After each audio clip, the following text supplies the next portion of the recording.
Quase toda empresa tem um processo de avaliação de desempenho. Como parte desse processo, existe a reunião de feedback, uma conversa entre a liderança e o funcionário ou funcionária. Nem sempre esse processo é tranquilo, seja para o avaliador, seja para o avaliado. Isso porque essa conversa, muitas vezes, pode ser uma conversa desagradável, difícil de ser digerida por parte do trabalhador. Algumas lideranças, eu acredito, até sofrem com a preparação dessa conversa, pensando na melhor forma de dar uma má notícia ao trabalhador, muitas vezes relacionada a uma promoção que não veio, um aumento frustrado, porque as metas não foram atingidas. Algumas lideranças, fazem isso com muita tranquilidade e algumas até com um certo prazer. Para o trabalhador, a reunião de feedback quase sempre contribui com uma ansiedade relacionada ao trabalho. Isso porque existe a impressão de que a reunião de feedback será uma sessão de julgamento, ou como numa cena do The Office que a gente vai ver, de que ocorrerá um severo escrutínio. Vamos ver. Angela, your turn. I actually look forward to performance reviews. I did the youth beauty pageant circuit, and I enjoyed that quite a bit. I really enjoy being judged. I believe I hold up very well to even severe scrutiny. Bom, eu tenho uma pergunta para você. Para você que avalia ou é avaliado, avaliada, qual o sentimento que a proximidade de uma reunião de feedback provoca em você? Pavor por essa possibilidade de escrutínio ou alegria pela possibilidade de troca, de conexão? Hoje a gente vai refletir sobre o processo de avaliação de desempenho e a gente vai trazer algumas ideias aqui da psicodinâmica do trabalho para ajudar nessa reflexão.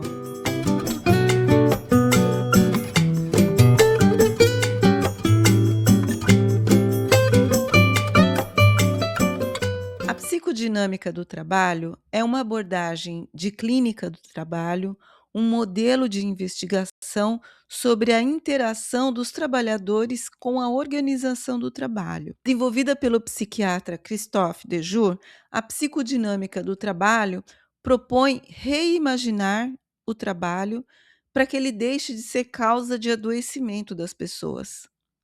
Uma das ideias centrais de Christophe Dejour é de que existe um trabalho prescrito e um trabalho real. E entre eles existe uma lacuna. Para a gente entender melhor o que é essa diferença, vamos a algumas definições. O que é trabalhar? O ato de trabalhar, para Dejour, envolve toda a nossa humanidade. Ou seja, os nossos gestos, o nosso saber fazer aquela coisa, o engajamento do corpo na atividade, a mobilização da nossa inteligência, a reflexão sobre o que fazer ou sobre o que fazer quando algo não sai como o previsto, né, que seria a interpretação dos imprevistos e as nossas reações a ele. O poder de sentir, de pensar, de inventar, ou seja, a nossa criatividade, todo o nosso corpo e alma é colocado nesse ato de trabalhar. O trabalho prescrito é aquele que consta na descrição da tarefa, como um manual de instruções que inclui protocolo, formas de agir, da ocorrência de determinados eventos. Nessa descrição constam também as expectativas em relação ao trabalho, que logo serão as métricas para o desempenho profissional, os números a serem atingidos, os percentuais, quantidade de horas de treinamento que o funcionário vai precisar fazer, que tipo de treinamento o funcionário vai precisar fazer. Então, tudo isso faz parte do que se considera trabalho prescrito, tudo muito objetivo, tudo muito preciso e ordenado. O trabalho real é bem diferente disso, e é difícil até para o próprio trabalhador descrever o que ele faz na realidade.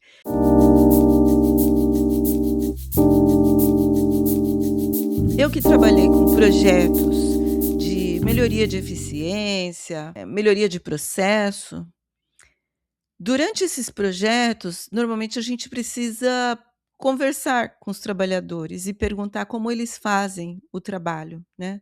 E o que eles fazem quando acontece algum imprevisto, qual é o protocolo que eles seguem. E muitos trabalhadores têm realmente dificuldade de explicar aquilo que eles fazem.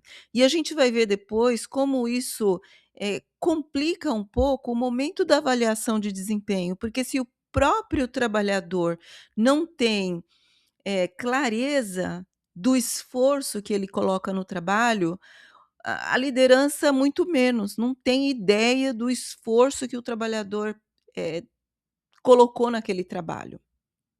Então, para explicar um pouco o que que é esse trabalho real, eu queria trazer aqui um conceito da psicanálise. Na psicanálise, o real é um conceito para aquilo que é impossível de representar ou simbolizar. O real, ele é inominável. Não há palavras que deem conta para descrever o real. Dejur, que também é psicanalista, traz esse conceito para o trabalho real. Isso significa que o trabalho real vai muito além do trabalho prescrito. Um trabalhador não consegue, como eu disse, descrever com precisão tudo aquilo que faz. O esforço necessário para concluir o seu trabalho é um esforço real, mas que muitas vezes não é identificado nem por ele mesmo. Ele fica na sombra, ele fica escondido, ele fica invisível esse trabalho. E é isso que gera uma lacuna entre o trabalho prescrito e o trabalho real. São os imprevistos, o computador travado, o cliente desrespeitoso que abala o estado emocional do trabalhador, o atraso na entrega do outro departamento que precede aquela tarefa.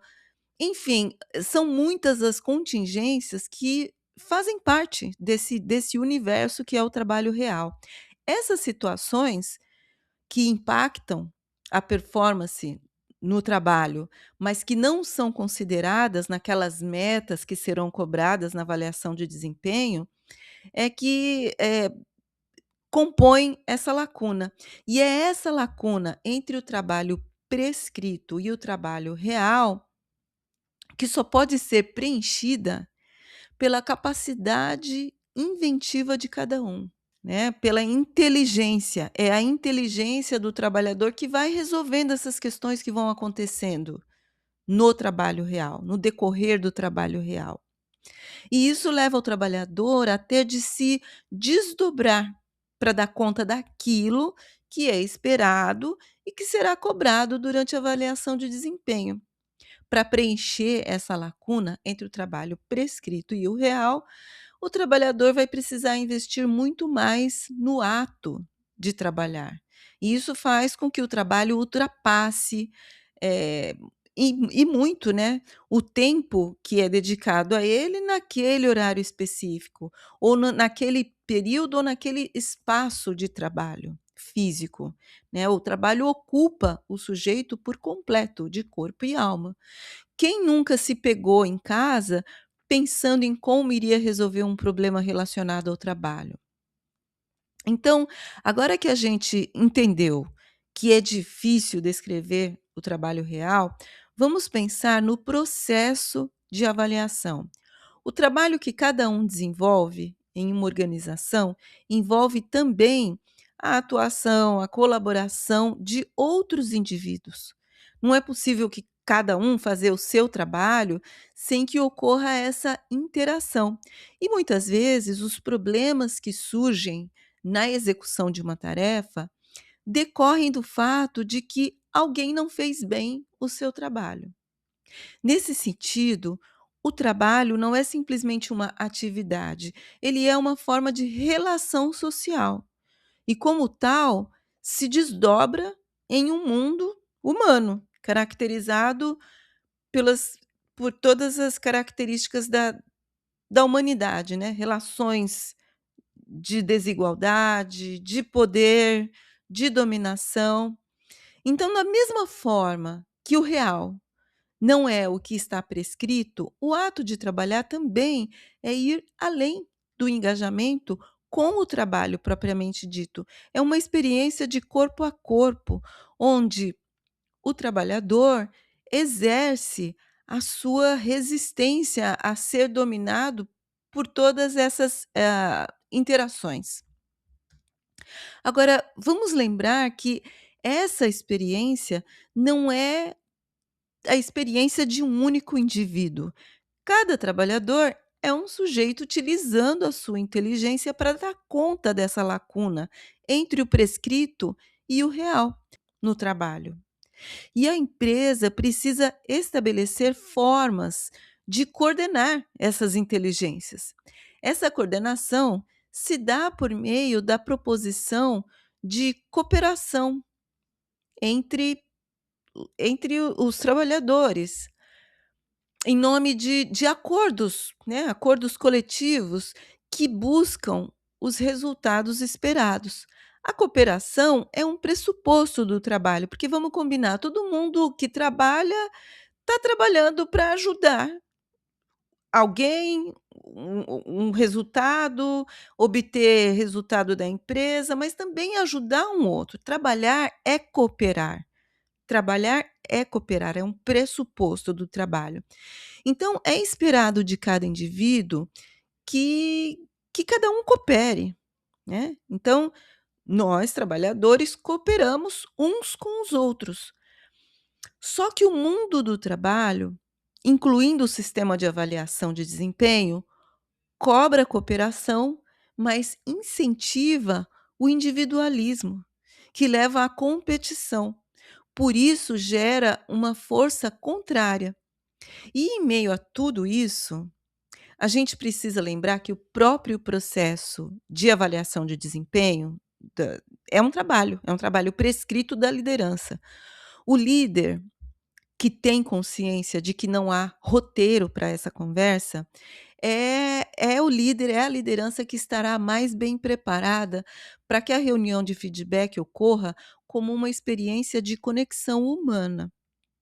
Para que exista essa cooperação, é preciso reconhecer que o potencial individual importa para o todo. O reconhecimento da subjetividade alimenta o espírito de cooperação e isso gera senso de pertencimento. O trabalho prescrito da liderança é conduzir a avaliação considerando a dimensão quantitativa e objetiva do trabalho. Isso é um problema, porque em vez de reconhecimento, a avaliação de desempenho entrega mais cobranças, comparações, manifestações de frustrações que ignoram o esforço que o trabalhador fez para lidar com o trabalho real. E aí a avaliação passa a funcionar como um meio de intimidação e dominação. Em vez de ferramenta de reconhecimento, a avaliação de desempenho passa a ser utilizada por lideranças como um instrumento de escrutínio, que a Ângela lá do The Office mencionou, um processo de exame e avaliação rigoroso.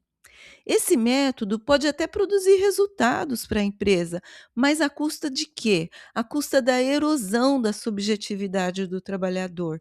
Mais adoecimentos, mais violências no trabalho, mais espaço para assédios de todos os tipos. A gente pode sempre lembrar que nenhum sistema existe por ele mesmo. É a obediência e o zelo desse sistema por homens e mulheres que garante que ele continue existindo como tal. Christophe Dejour nos lembra que, se o trabalho pode gerar o pior na humanidade, também pode gerar o melhor. Depende de cada um de nós pensar as relações entre as pessoas no trabalho, pensar as relações entre trabalho e ação, para a renovação do conceito destas relações de trabalho. É preciso reimaginar a avaliação de desempenho e transformar esse momento, em vez de arma de escrutínio, que seja instrumento de reconhecimento, com mais escuta e conexão humana. A reunião de feedback pode ser uma oportunidade para valorizar as forças de caráter, o talento, o entusiasmo, o bom humor, o jeito particular de fazer o trabalho, a leveza que cada um pode contribuir com o clima de cooperação, com o clima da equipe, clima de cooperação, que é isso que interessa. A reunião de feedback deve ser um espaço de conexão, no qual o trabalhador tenha também a possibilidade de falar o que pensa. A avaliação de desempenho é necessária, mas ela deve ser um instrumento de conexão e motivação para a cooperação, e não um estímulo para a competição desregrada que só gera sofrimento. E lembre-se, o nosso lema é: trabalhar é preciso, sofrer não. Eu retomo aqui a pergunta que eu fiz lá no início, quando a gente começou essa conversa. Qual é o sentimento que uma reunião de feedback provoca em você? Pavor pela possibilidade de escrutínio ou alegria pela possibilidade de troca, de conexão? Como liderança, como você imagina que os trabalhadores da sua equipe respondem a essa pergunta? Eu aguardo seu comentário. Muito obrigada pela sua companhia. Até a próxima semana.